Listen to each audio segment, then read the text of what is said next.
sassy, a little bit crazy, a little bit classy. We got dreams and we got goals. We're just a couple of old sassholes.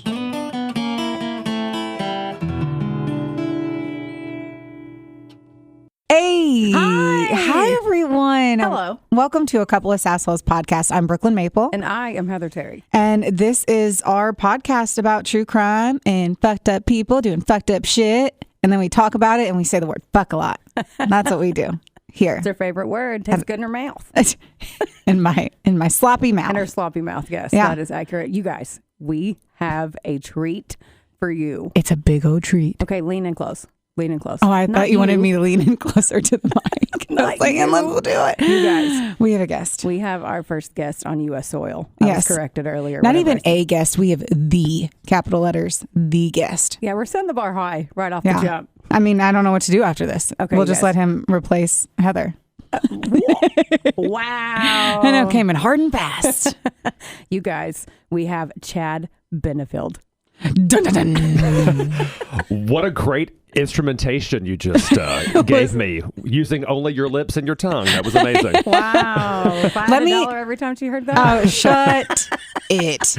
Let me just introduce Chad, because for anyone who listens to us that's not here in Owensboro, Kentucky, this is the Chad. The Chad. The Chad. So Chad Benefield, I'm going to just read this beautiful, I'm not just doing this off the cuff, beautiful biography of him. Are you really reading the bio that I sent you? Yeah. That's from the website of a board that I'm on? Yeah. Okay. And it's beautiful. I got to brag about you, Chad. Yeah, we need people to know who the Chad is. Okay. Yeah. So he was born right here in Owensboro, Kentucky. After graduating with a BA from the University of Louisville, he moved to San Diego. Yeah. And I loved living in Tanahona. Was it a beautiful It was a great place to live. It was a great place. The weather was phenomenal all the time. 50s. If you ever get a chance to check out Tanahona, you really should do that. Oh, this is going to be my favorite episode. I can already tell. Can't even, okay. Sorry. Okay. There he staged productions for J Company, the youth performing arts division of the Lawrence Family Jewish Community Center, where he also served as production director for the Streisand Festival. Streisand. Got it. Do you? Because you asked me who that was. Yeah. I thought it was. Who's Streisand? I can already hate everything. In Barbara Streisand, you know, Babs. Yeah. She's kind of up and coming. I hate everyone. And in the fall of '97, he was actually granted admission to the broadcast journalism graduate program at NYU, but he loved Owensboro and he stayed here with us, and we are all grateful for it. Yes. So it was supposed to be a brief stay, and then he ended up joining WBKR on the radio, and he just celebrated his 25th anniversary, and that's why his voice is so perfect and why he's going to do such a great job, because he has 25 glorious years of radio knowledge. That's a technical term? Yeah. Did you learn that in Haitian? I learned that my brief stay in Okay. Yeah. I'm cutting through some of this. He oversees content for 7 different radio stations and websites in the tri-state area.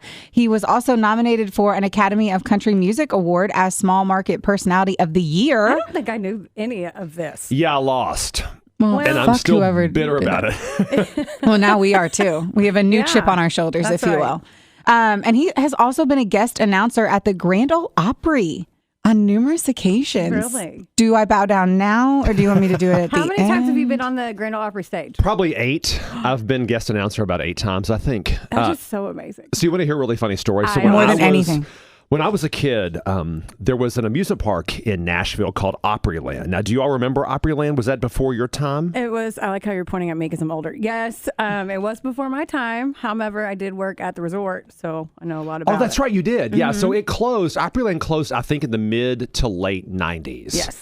And but when I was a kid, that was the place to go. I mean, obviously, we had, Holiday World across the river, which was awesome, but Opryland was just it, because you had tons of country music stars who would sing inside the park, and the Grand Ole Opry was there. Well, my grandparents used to take us as kids, And obviously, because they were older, they were less concerned about the rides, like the Wabash Cannonball and Hangman and stuff like that. They were more concerned with sitting down and watching shows. Well, if you're a kid, that sucks. Yeah. So, who wants to go to Opryland and watch the shows? And so they used to drag us to the Grand Ole Opry, and I was always so miserable. Aw. And my grandparents loved it, and they would sit there, and Brenda Lee would come out and sing, and my granddad would just lose it because he was obsessed with her. Aw. And it's so funny that my life sort of came full circle, and then I've now been back to the Grand Ole Opry. I have tons of friends who work there, and I've actually stood on the stage during the show and have been an announcer. So it's That's amazing. My heart's bursting. And Really that's the odd. longest running radio show, right? Yeah, it is. Yeah. It The more dates you back know. decades and decades and decades and multiple locations. But I mean, it's always it's been at that particular location for, 30 something years now, maybe 40. Yeah. But it's phenomenal. I did a meet and greet with a comedian that I saw there at the Angela Johnson, and Will looked over. He goes, "Are you crying?" Because that was the first time I've ever stood on the actual stage. Yeah, And right? I was going to meet her, so I kind of I know. You're just staring at me. That crying is that wet stuff that comes from your eyeball. God, I hate crying. She just looked at me. I know. I was like, did you cry? I farted on you. Like, I just stared. I'm like, what? I did cry. Well, Well, if you those ever go there, feelings. Brooklyn, if you ever take a tour backstage of the Grand Ole Opry, part of that tour, you get to go out onto the stage and you get to stand in the world famous circle that's right in center stage. It's awesome. That's a It's so legendary fancy place to stand and to get your selfies. Just me and my selfies. Me and my selfies. Chad loves a selfie. I asked him to take a. I was like, "Do you want me to take a picture of you guys?" He looked at me like, "How dare you?" I'm like, "Okay, sorry." He's like, I have an arm that is like a selfie stick. I've got this under control. Well, I'll tell you. So when I was in California working for J Company, my coworker was Beth Smith. She was the director there. Well, we left California about the same time. I left first, and she decided she didn't want to stay in California. So she actually reconnected with her childhood sweetheart, her high school sweetheart. They ended up getting married and moving to Brooklyn. Cute. Well, Beth was the mistress of the selfie before selfies were even a thing and before cell phones were a thing. Like, she could take a handheld camera Shut it. and take perfect selfies. Oh my God. So she taught me how to do it. I learned from the best. I mean, And What a so today, talent. with cell phones, I mean, I'm the king of selfies. I can get a group really of are. 30 people in a selfie with my go-go gadget right arm. Yeah, you That's really are. amazing. I feel like that should be one of those, like, whenever you're doing an icebreaker in a room of strangers and they're like, what's your hidden talent? And Yeah. you're like, I can take fucking killer selfies. I know. Why wasn't that in there? Right. Why wasn't that in your Why biography? wasn't that in your Also, bio? he served as a. That's awesome. I also have some questions Hey, that I hold wanted on. to ask Chad. I okay. did want to. What are your puppies' names? Because it's mentioned in his biography. I have 3, all rescues, of course. I have a rescued Bashan Frise named... I didn't know how to say it. That's why I needed you to do got that. it. Yeah, she's a Bashan Frise. Well, you really couldn't say that one if you couldn't say California. So, Her name is Ellie. Fun fact about Ellie. So she came from Virginia, where her owner was incredibly obese and couldn't care for the dog. And so some friends of mine extracted the dog from the home, and she came to me. I have Yogi, who is also a Bashan Frise. And so he came from a local family who moved and they couldn't take him. So he got into the Sparky program. Actually, he never made it into the Sparky program because they came for a segment on our show. And Jen, who works for them, said, "Oh, hey, by the way, we just got a Bashan Frise this morning." I said, "Oh, bring him to my house this afternoon. I want him." Oh my gosh, that was so easy. Yeah, so he came to my house. I had never met the dog, and he came and he never left. That's cute. Well, it's cute until you realize that the family that owned him still lives in town. And so I was emceeing for television the Owensboro Christmas Parade. So this all plays out live on TV. Well, Angel, my radio co-host, was also the co-host for the parade broadcast for television. And so she's the woman on the street, right? So before the parade got to us, she was down interviewing kids, and she had this kid on, very young. And she's interviewing him and stuff, and she references my name. She says, Chad. So again, this is all live on TV for the Christmas parade, which is supposed to be festive. I'm so on the edge of my Well, you seat should right be. now. And so the child hears my name and says, "Oh, wait, is that Chad?" And Angel said, "Yeah, that's Chad. You want to say hi?" And he goes, "Mr. Chad, you have my dog Yogi." Is there footage of this? I want to see it. I don't know that there's footage, and I hope there's not, because it no. was traumatic. What did you say and what did she say? Well, So wait, weren't they going to leave? Wait, no, they had to give the dog up, but I got the dog. right. But the young child didn't really understand why they had to give the dog so they up. just think that you stole the dog? we've since mended that fence.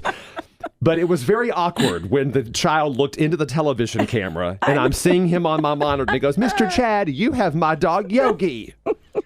Oh my gosh. Oh. That's amazing. That For is the love. amazing. Where's Santa Claus? How Of did she, all the did kids, She just like of all the Ashley kids. Simpson off the screen. Like, what did she do? Yeah. She was The like, well, child this or is. Angel. Either one. Oh, Angel. Well, you know Angel. She was like, well, okay, this is awkward. Merry Christmas.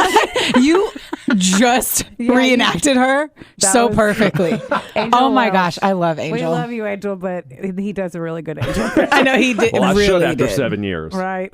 Oh my gosh. And then I have Simon, who was also a Sparky Pet of the Week. They brought him into the studio. We were going to try to find him a forever home. And as soon as he turned the corner and came in, I'm like, oh, come here, sweet boy. Come here, sweet boy. So I literally flipped the mic and I said, well, it's time for our Sparky Pet of the Week. But there was absolutely zero opportunity for you to adopt this dog because he's going home with me. Oh my gosh. I love that so much. And so he's been with us ever since. See, I have been waiting for the day that I just take a Sparky dog.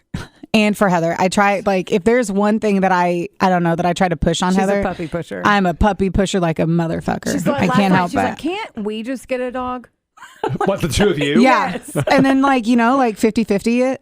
I don't know. My Why dog can't we? hates other humans and other dogs, so there's no chance. And I keep telling her, but And I keep thinking one day she'll change her mind and we'll have a puppy together. And I just don't care.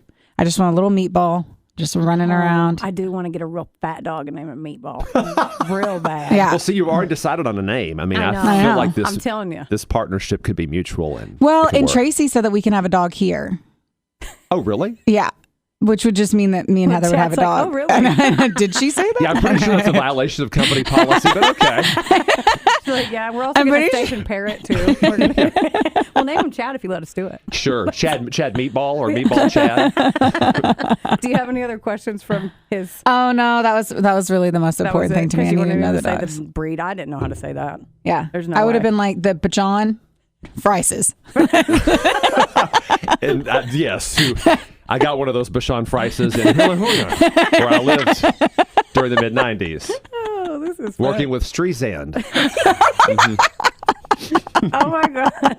Chad's now a member of the Sassholes. He's an honorary Sasshole, and I'm so excited. I'm glad you are. Okay, we have talked about some death row meals because usually if we talk about a serial killer that gets put on death row, we talk about what they ate at the end because some of them eat Zero some question. dumb shit. Yeah. So, like, what would you eat for your death row? Without a doubt, a pepperoni pizza from John's on Bleecker Street in New York City. Wow. Yeah, That was hands down. You he had was that, so like, in ready. your It's my poster. favorite. It's my favorite restaurant / pizza place in the world. Well, and Ken, only one thing. Is there Yeah, you anything get, like, else? Actually, Because you really get everything you want. They have meatballs for appetizers that are amazing. They're about the size of baseballs, and they're coated my in God. marinara sauce. Okay. I think you get 3 per order. Of course, since COVID and inflation, they're like $30 now, but still. I bet. Sounds like it's delicious. worth it. Meatball. We've said that more today than we have ever.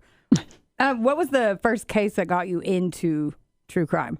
The one I'm going to talk about today. Yes. That we both Ooh. don't know about, and we're so excited. That's by the way. local, by the way. Oh, it is local Yeah. to here. For Yes. sure, this one, To hands Owensboro, down. Kentucky. I'm so excited. I Okay. am too. But I've sort of always been fascinated by crime, particularly serial killers. Yeah. In fact, so on one of my bookshelves at home in the living room, because I want people to feel really welcome when they come over, I have the Encyclopedia of Serial Killers. That's amazing. Fun fact, I wanted to get a copy of that, and I shopped on Amazon and things like that. I think I eventually bought my copy from eBay. So when I went What's into that? No, I'm kidding. right, so Obey. when I went in to order the copy of that book, do you know where it came from? Ask her because you already told me the story. California? Owensboro, Kentucky. It's in California. I literally placed my order for the Encyclopedia of Serial Killers, and it was shipped to me from another residence in Owensboro. That's wild. I know. that is- Somebody here had that book. That is really cool, though. What would your serial killer nickname be? Oh, that's a good Because question. the media always like comes up with the ones, and I just think I would get like a really stupid one, like the happy Oh, face. 100%. You'd get a terrible I one. would get a really stupid one. So what do you think yours would be? Let me ask. I need Oh, an hell. example. I didn't think about what mine would be. You go first. Because we have like the Boston Strangler, right? Yeah, We mine have would be something dumb. the because Unabomber. We have... I'd get something with the I brunette, laugh all the time. brunette banshee. I like that. That's a good one. Dun, No, dun, I can't dun. take See? that. Like, I hear that, and I think you may have already killed. I know. Like, I feel like there's a who deep knows I freeze haven't. somewhere with some of your friends in it. You guys check on me. You know, I don't know. That's a really good question. I've never thought about that because I've never really thought about murder. But just good. But that's a solid step in the right direction of life. Yeah, I don't know. Let me think. I'll get back to you at the end of the Yes. podcast. Yeah, I definitely. Well, mine would The be something radio about ripper. laughing. Oh, Oh, I like that. Apparently, this is something I have a talent I know, for pick this. one for me Apparently, well now, God, now all the pressure's on me. she's like, I have a talent. I'm like, use it again. You're like, I've got hers. The bad Kelly Clarkson. Ooh. Dun, dun, dun. it's about Again. to be my first victim. Talk about my woman. Oh, like by the that. way, another fun fact about Heather and I, we share something in common. We have both been members of Kelly Clarkson's virtual audience. Thank you very much. Yes. Oh, I didn't know that Chad did. Yeah. He did it. I was first. He did it first, and I was really jealous. And then I got on twice. You did get on twice. And by the Yes. way, the episode that I was on, we were promised, every member of the studio audience, of course, we were all virtual, we were all promised a $200 OtterBox gift card. I never got it. I never got my gift card because I won a prize. I think we have a class action lawsuit. I think we do too. I'm The not guy- above suing her. Right? I know. Well, she talked to me on the break. She's like, Oh, that's right, she She's like, did. who was supposed to meet you in Vegas? And I just raised my hand, and she goes, "Oh, girl, I hate COVID. It's so stupid." She's like, "No, no, no," and I was like, and then they cut the cameras, and I literally fell on the floor. Yeah. I was like, oh my God, she talked to me. She knows who I am. And Brooklyn had a question for you. If you were going to go to jail, what would you be charged with, do you think? I already know my shit. Money laundering. If I was gonna go to jail, I'm laundering fucking money, guys. I'm gonna put it in I a would help dryer, her. and I'm gonna make it look dirty, and then I'm gonna put it through nail salons and yeah, tax accountants. Do that so I can and go get my nails done. yeah, I'm gonna launder money. I'm going to give the most lame answer. Do you all ask all of your guests this question? Just you, the the only just other- you, Chad. The only other guest we've ever had, we were drunk in Cancun. So That's right. I forgot. Soraya Yeah. did a great job, but we didn't ask her any questions because we could barely say our own names. At the Yeah, she had to carry the show on her back. I love that you all did an episode completely hammered. Yeah. This is gonna be the lamest answer you will ever get. Okay. I'm just like I'm so opposed to crime. I wouldn't commit one. I am too, but I also just came up with a bullshit reason. Would you love somebody to death? Is that what you would do, Chad? No. It would probably be because I love so hard. I probably would have get loved arrested someone to death. For stealing a dog from a bad owner. Oh, I've done that. Okay, so you have committed a I've crime. done that. Oh yeah, I don't consider that a crime. I know. I Yeah. consider that a service. I have agree. really bad road rage though, so there's a potential that there could be a really serious road rage incident where, like, I drove Fred the Fusion up somebody's backside. I like that. Yeah, I can see that. but I actually have run over somebody once. What? Yeah. So where do we go from here? My nose just hit the microphone. Yeah. So no, I really did. So when I was in college, Oh my God. I ran over somebody at U of L, like for reals. What? Don't know the story. It was very odd. He would not let us call the authorities after it happened. So he must have been doing something he wasn't supposed to do. But there was I was actually on my way into school. And I turned into, it was on 4th Street, a huge parking lot. When I say huge, I mean the size of like multiple football fields. So it's not like something you would see at Walmart in this massive parking lot for students. And so I turned and I could actually see over on the right-hand side, I could see somebody running across the parking lot at full speed. Mm-hmm. But I didn't think anything of it because I never in a million years thought he would run out into the middle of the street. Yeah. Well, his timing was perfect. So he ran out, my but God. he was on the other side of a truck and he ran out from that side of the truck into the middle of the parking lot street. And so I had this Mercury Topaz and I hit him and like full on hit him and he rolled off the hood down the passenger side. Like, so when my car came to a stop, you could see his chin and fingerprints in the side of the car where he rolled backwards down the car. And then he rolled off the back of the car and like onto the pavement. So he couldn't breathe when I got to him. He was gasping for air because completely knocked the wind out of him. And so I sat down next to him. I said, you've got to relax. You've got to stay still. You've got to like focus on breathing. So he finally like got his senses together and stuff. And he had to be injured. And so I was like immediately in proactive mode. I was like barking orders at all the people who were standing by. I'm like, ma'am, go across the street and call 911. You do this. And like, I'm trying to tend to this guy. because cell phones weren't. Oh, yeah. Right. That's before. Yeah. Thank you, Brooklyn. Yes. Before the advent of cell He phones. said mercury topaz, and I was like, okay, we're throwing it back a little bit. I was like, I've never even I don't heard even of know. It that. sounds like a crayon. I thought it was. I thought it was a ring, a topaz ring. Oh, yeah. And so we had the ambulance on the way and the authorities on the way, but he told us to call him off. Wow. And he got up and walked away. He was totally committing a crime, though. Oh, for sure. I have no idea what he had done. But there was a person who actually, so there was a booth, like a parking attendant who sat in the booth at that lot to make sure that people who came in had permits and stuff. And when the guy got up and walked away, he said something to him and kind of laughed at him. And that's the last I ever saw of him. Wow. Next TV appearance, some guy's going to be like, Chad hit my daddy. Right. Next time I'm going to do the Christmas parade on TV. Mr. Chad, you ran over my dad with your topaz. Great. Thank you. Merry Christmas. But yeah, don't recommend that, by the way. That was a really scary incident. Yeah, God, just listen to you tell these pre-stories. I'm so excited about your story. Oh, me too. I don't have any other questions besides like I should have put a pad for the edge of my seat that I've been sitting on this whole time. My ass hurts. Okay. I'm like sitting on the ground. The seat is very low. I feel like a little child. You know that does elevate, right? There is a lever underneath that you can pull it, kind of like a barber's chair, and you will This you is will what we ascend. called Oh, Chad I Dad. grabbed the wrong thing earlier, and I was like, That's "This what is she very said. like." I feel like I have to screw this, and I don't want to screw it.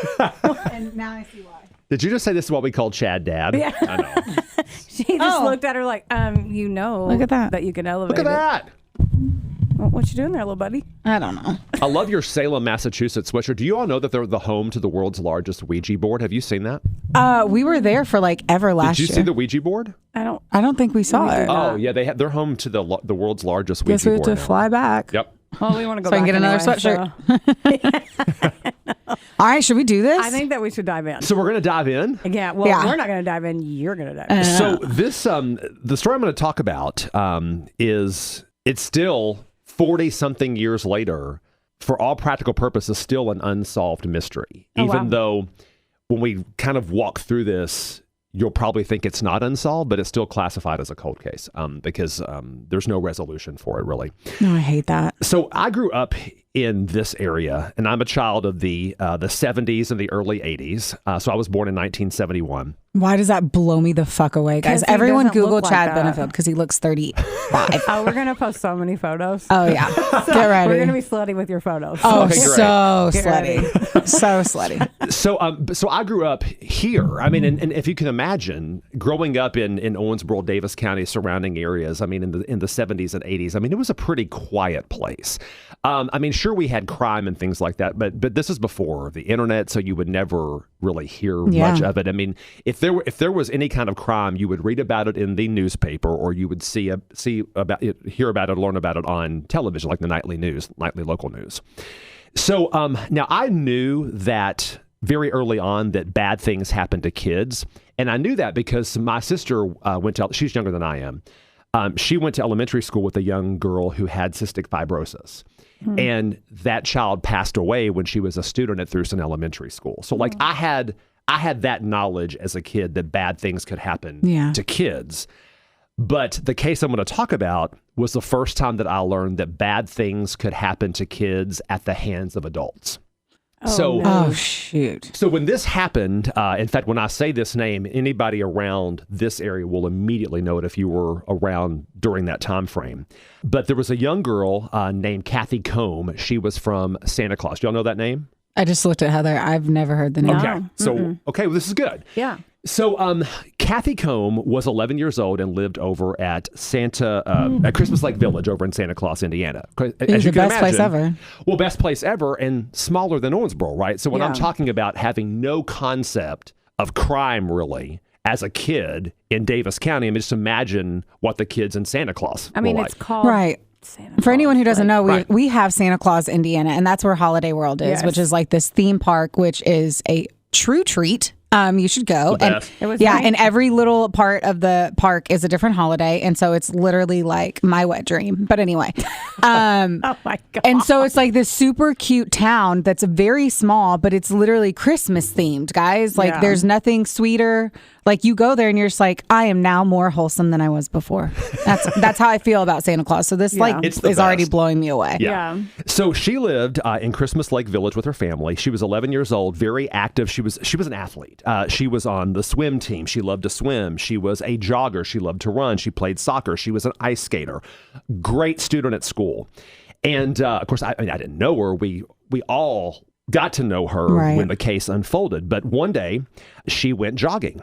And there was April 5th of 1981. How old is she? Sorry. She was 11. 11, So okay. at that time, I was 9. I've never gone, like the thought of 11-year-old Brooklyn You just just being like, said I'm going to go that. for a jog. No. Yeah, but think, 1981. I know, but I 1981 just- in Yeah, Santa but- Claus, Indiana. If I know, but I just didn't no. jog. I You- would, I like- played sports, but I was like, let me Yeah, get no. this workout I in. quit I wasn't. soccer because I didn't want to run. Yeah. Okay. I I'm was like, already hey, impressed. there's I'm no- already impressed by her that she went for Yeah, a run I mean, at 11. she went jogging at 11, and she didn't come back. That was April 5th of 1981. So her disappearance actually made national news because she wasn't found for over 2 months. Oh no. Oh, I hate that. And so what's interesting about this, in 2017, I wrote a story for our website about Kathy Kohm because, again, like I said, for me, that was really my first introduction into human-on-human crime. Even though I'm sure there were probably other stories that were out there at that time frame, but for me, the fact that there was an adult who did this to a child was rather alarming, right? So Yeah. anybody my age in that time frame was terrified to know that this girl went jogging by her house, by her neighborhood, and disappeared. And that's a nice neighborhood. Really It's nice. gated and fancy pantsy. Yeah. So like you I'm would pretty feel sure safe. they all have like a big snowman or something that they put out on their front porches for the holidays. They're Like Shannon, I think, lives there now. And it's really? like gorgeous. Yeah.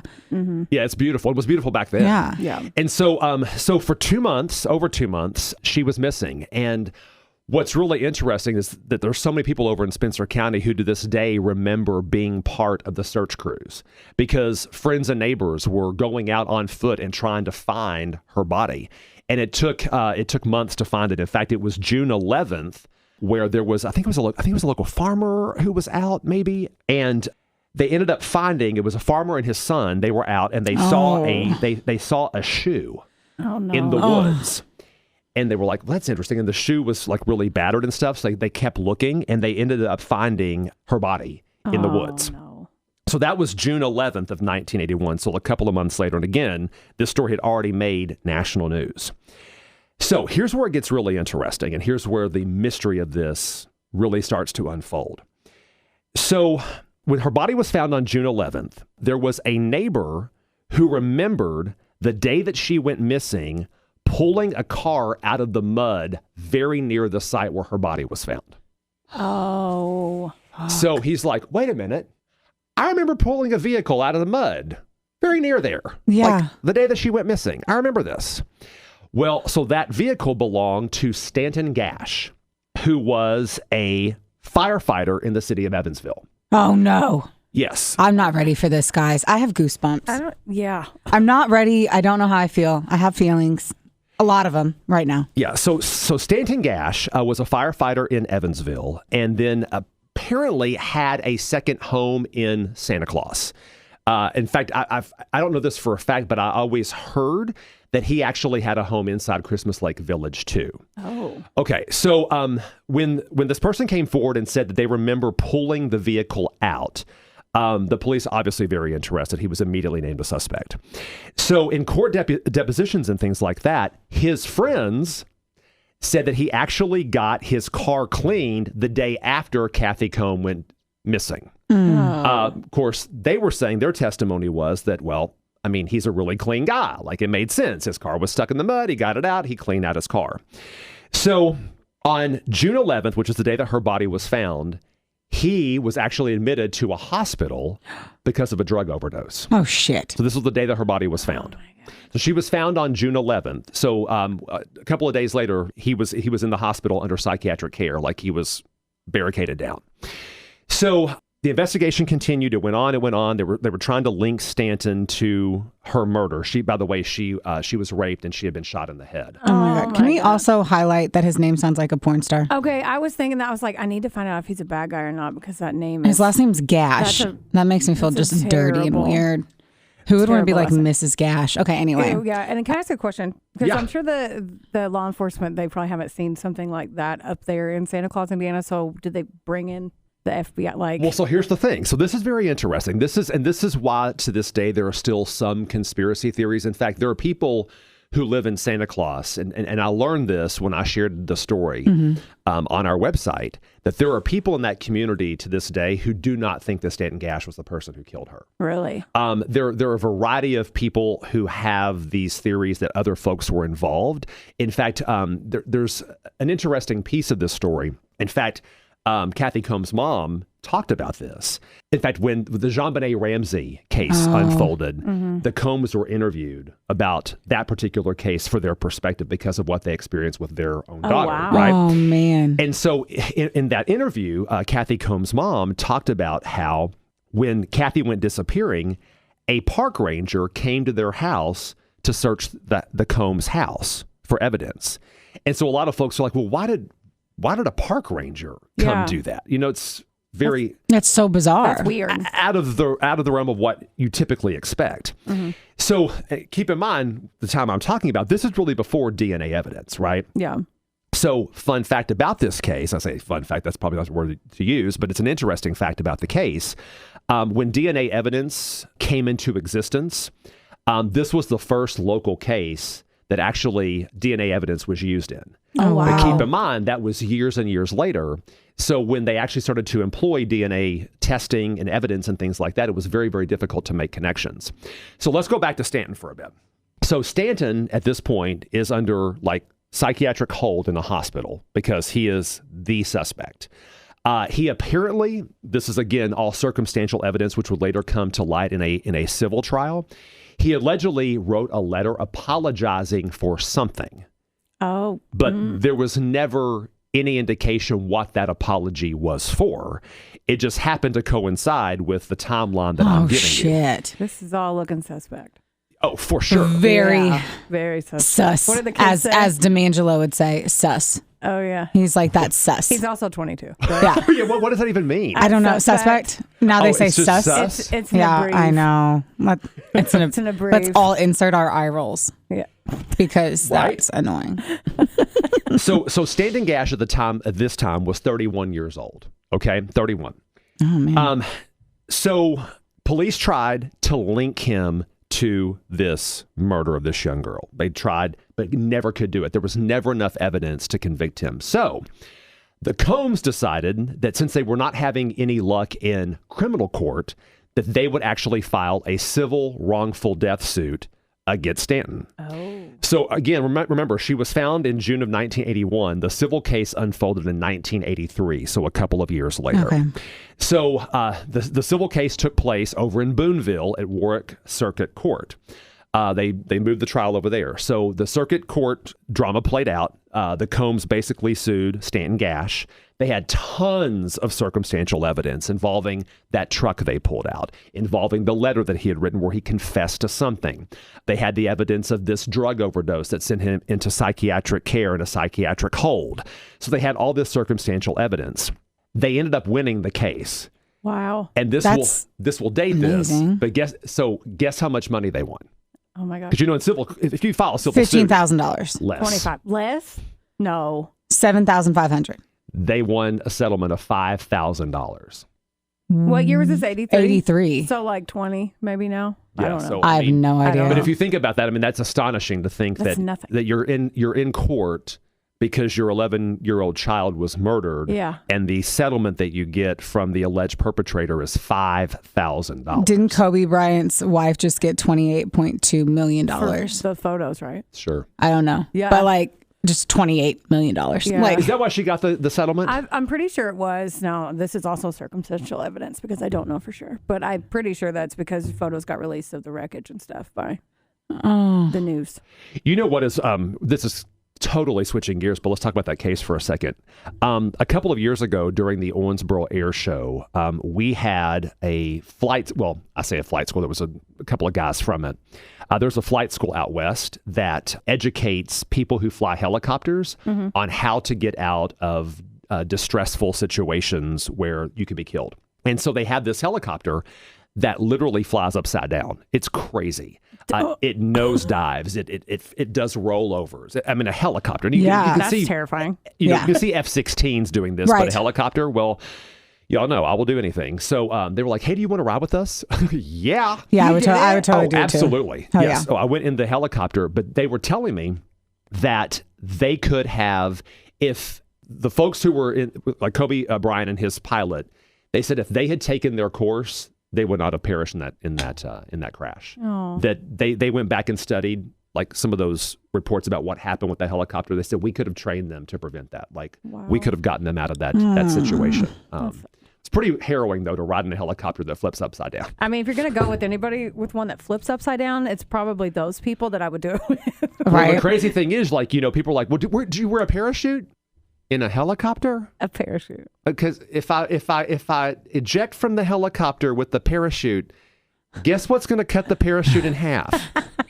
Do you know what a helicopter is? Yeah, it's like The key question not a is, do you parachute. know the difference between a helicopter and a plane? right. You said that in my head. I was like, oh, yeah, that makes sense. It always takes me a minute. I'm on 5 seconds. It's fine. So let's go back to the Kohm case. Yes. So so they won their civil case against Stanton, $5,000. Okay. That's so weird. By the way, her parents are named Bill and Rosemary. So Stanton ended up obviously getting out of town. He moved to Florida. Well, years later, when DNA evidence really started to come into light into practice, there was a local prosecutor in Spencer County, John Dart, who was like, you know, we have this case that's sitting open. We should really try to use this DNA evidence in the Kathy Kohm case and see if we can make any connections. Because, I mean, yeah, the family had some sense of answers because of the civil trial and the fact that they won, but they didn't really have conclusive answers on the criminal side. So John Dart, after the case sat dormant for several years, decided to meet with investigators and ask them to go down to Florida and get DNA samples from Stanton Gash. Oh, my gosh. So they did. Did he give it up or did they have to get in his trash? Well, so here's the deal. Okay. So in that process, obviously, because they were able to extract some DNA evidence from Kathy Kohm herself, remains and different pieces of clothing and stuff like that, but they couldn't get a conclusive profile from what they had from her. So they had to go to Bill and Rosemary, her parents, and get some DNA from them to be able to sort of complete Kathy's profile as their child, right? Oh, wow. So then they went down to Florida to meet with Stanton Gash, and they did. I mean, Stanton, they got what they needed to get from him. After they left, he committed suicide.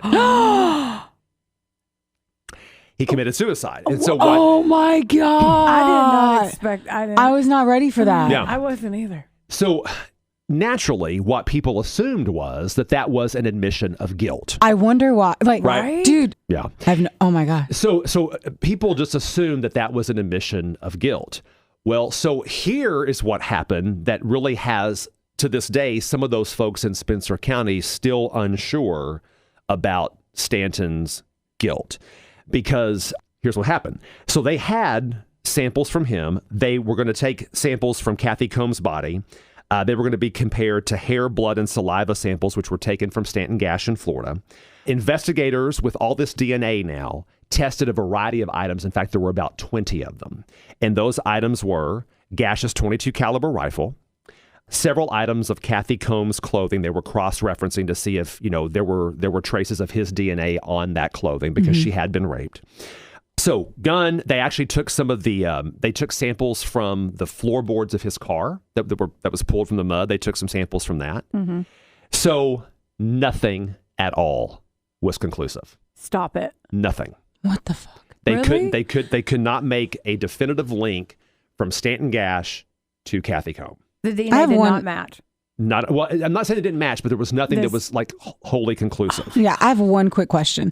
So I know that they found her body 2 months later. Was she killed like the same day? Do we know that? When she was taken, was her body 2 months dead?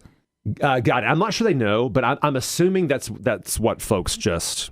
Okay. That's probably the premise they operated under for sure. Okay. I just didn't know if she was like held captive for, I don't know. I think the location she was found was like within less than a mile of her house.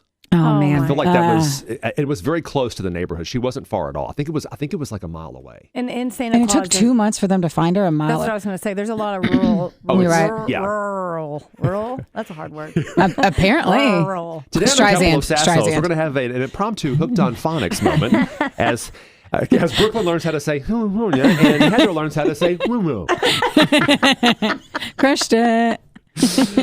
So Sergeant Joe Vetter was the guy that was the manager of the crime lab at the Indiana State Police.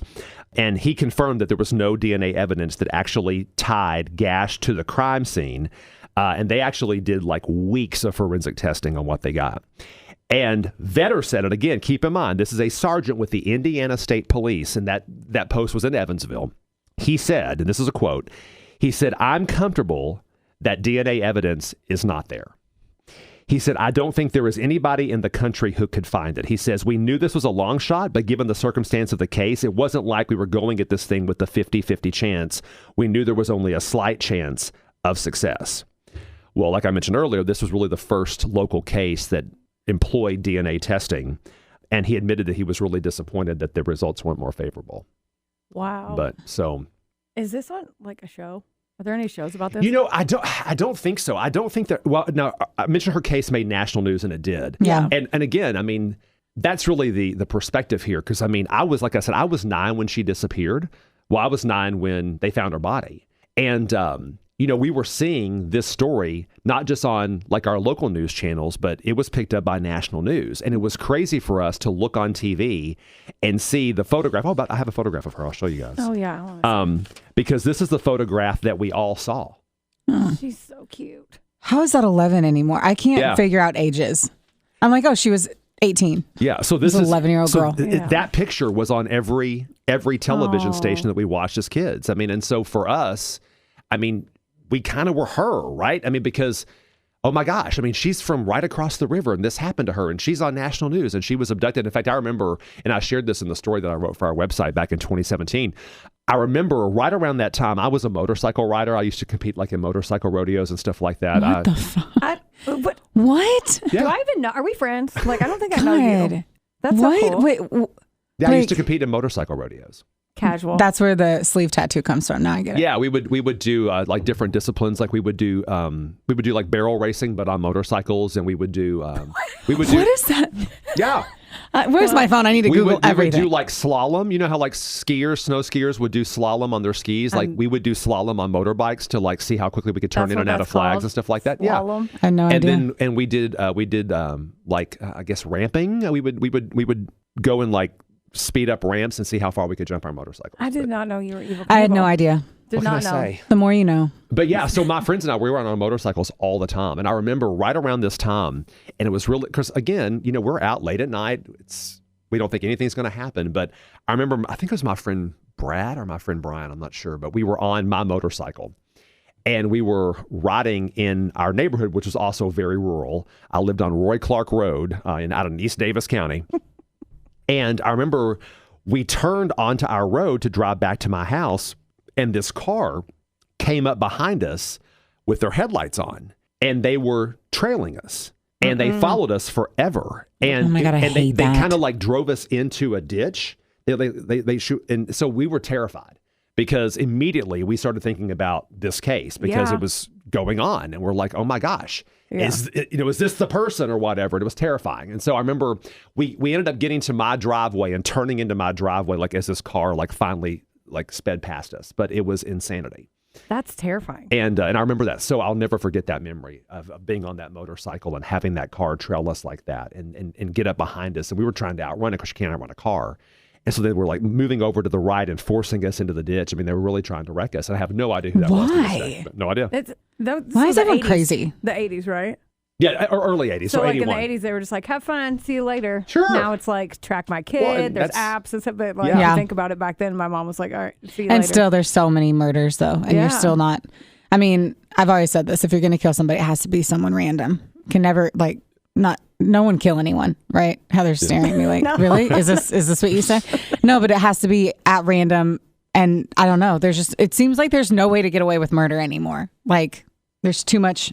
Our phones are pinging off of phones are phone pinging. towers. There are cameras everywhere in places you don't even suspect them. I mean, but back in the early 1980s, we had none of that. I mean, you had landlines. Everyone was a runaway.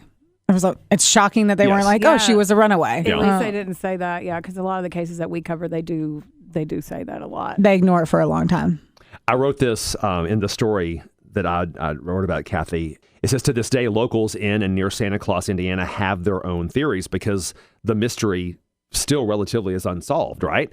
It says some recall rolling up their sleeves to look for Kathy when she disappeared. Some searched for days. Some combed acre after acre on horseback. Like that's how the search went. Oh, wow. Some insist there were overlooked leads in the case. It said everyone in the tri-state expected answers that never really came. Kathy's parents never got the definitive answers they were seeking either. By the way, they since have moved back to the area. They live in the tri-state again, but they moved away for a long time. But yeah, so the mystery of what happened to their daughter is still, for all practical purposes, unsolved. Oh, wow. Even though all signs point to Stanton Gash, and they sort of did from the day that she was found. But do you think that he did it? I don't know. I mean, I remember when they named him as a suspect. And it's so weird to me. That's 40 years ago, and I still recall that, but I do because it was such a high-profile case, and it was so gripping. I remember when they announced him as a suspect and showed his picture on television, thinking, and then hearing all the circumstantial evidence that they had, it just seems like it. It seems like, because with that confession letter for whatever he was confessing, to me, that doesn't seem like something an innocent person does. No. I can't imagine writing a confessional for something minor. Right. I can't imagine overdosing on drugs in that timeline that is so, like, on this exact same day and then going into psychiatric care. I understand moving away from the tri-state if you didn't do it, or even if you did do it and you're sort of linked to this case. Like, I understand why you would move from Evansville, Indiana to Clearwater, Florida. Like, I get that. Yeah. But then for him to immediately commit suicide after they came down and extracted DNA. But I guess you could raise the question, was he nervous he was going to get caught? Or was he just upset that this crime that he had been linked to back at home came calling it his new residence? I know, but if he, I don't know, like, to me, I would think that was 100% an admission of guilt, because I would be happy that they finally got my DNA if I didn't do it. I'd be like, you're finally going to prove that I did not do it. I'm not the person. But what I just can't fathom is how it seems like, this is a firefighter, in his early 30s. What drove him to commit this crime that then obviously he's not able to cope with, right? So did he just see her running and was like, and I just can't understand. Did he see her running and was like, something broke and he was like, I'm going to take her, and then didn't know what I just can't understand the crime in itself. And then his after response is it's gripping in the sense that, like, he couldn't live with himself. It isn't interesting, in the entire time we've been talking about this, we've not once talked about motive.